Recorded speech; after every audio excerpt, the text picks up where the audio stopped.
கோவை பீளமேடு விமான நிலையம் அருகே கடந்த ஞாயிற்றுக்கிழமை நவம்பர் 2, 2025 இரவு 20 வயது முதுகலை கல்லூரி மாணவி ஒருவர் தனது ஆண் நண்பருடன் காரில் இருந்தபோது 3 நபர்கள் கொண்ட கும்பலால் பாலியல் வன்கொடுமை செய்யப்பட்டார்.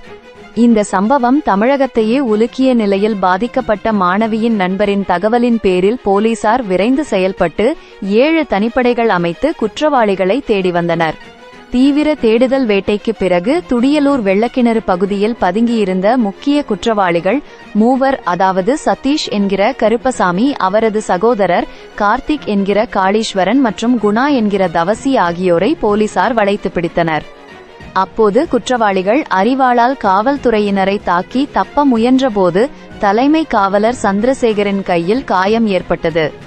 தற்காப்புக்காகவும் தப்பிப்பதை தடுக்கவும் போலீசார் துப்பாக்கிச் சூடு நடத்தியதில் 3 குற்றவாளிகளின் காலிலும் காயம் ஏற்பட்டது.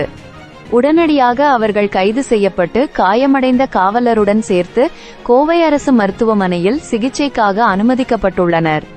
கைது செய்யப்பட்ட மூவர் மீதும் ஏற்கனவே கொலை, கொள்ளை, வழிப்பறி உள்ளிட்ட பல்வேறு குற்ற வழக்குகள் நிலுவையில் உள்ளன என்பது விசாரணையில் தெரியவந்துள்ளது. இச்சம்பவம் குறித்து முதல்வர் மு.க. ஸ்டாலின் கடும் கண்டனம் தெரிவித்து குற்றவாளிகளுக்கு விரைந்து அதிகபட்ச தண்டனை கிடைக்க 1 மாத காலத்திற்குள் குற்றப்பத்திரிகை தாக்கல் செய்யுமாறு உத்தரவிட்டுள்ளார்.